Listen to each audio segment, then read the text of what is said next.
For the first time in months, it seems a stalemate at the State House on South Carolina's abortion restrictions could be dissipating. But Republicans are working against the clock to try and enact them. State House reporter Mary Green brings us up to date.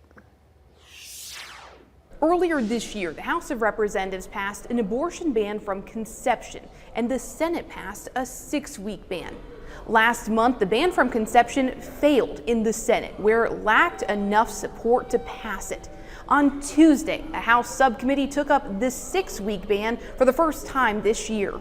Abortion care is health care. Abortion is not health care. The bill would ban most abortions in South Carolina after about 6 weeks. Before opponents argue many women even know they're pregnant. It would allow limited exceptions to save the mother's life for sexual assault victims, and when the fetus has a fatal anomaly that would prevent it from surviving outside the womb. This basis is nearly identical to the former 6-week ban the state Supreme Court struck down in January, ruling it violates the state constitutional right to privacy. A Charleston woman who testified Tuesday spoke about her experience seeking an abortion out of state last summer when the old 6-week ban was still in effect. My state decided that placing judgment, moral high ground, was more important than giving us and our doctors the compassion to do what we knew was best. Jill Hartle says doctors diagnosed her baby with an anomaly that would require life support, but determined the anomaly wouldn't qualify for an exception to the abortion ban. I'm a hairstylist. I had people in my chair every 2 hours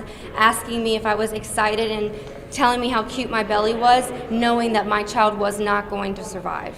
And that trauma is what I will live with for the rest of my life. Some representatives questioned why they were taking up this 6-week ban when the state Supreme Court ruled the previous one unconstitutional. It has in it differences that make it a new piece of legislation and a different piece of legislation. One of the attorneys who represented Planned Parenthood in the lawsuit against the struck down ban disagrees. If the 6-week ban remains the centerpiece of the bill, it will remain unconstitutional. The bill the House Judiciary Committee is considering advancing up to the floor for debate is foundationally the same as what the Senate passed earlier this year.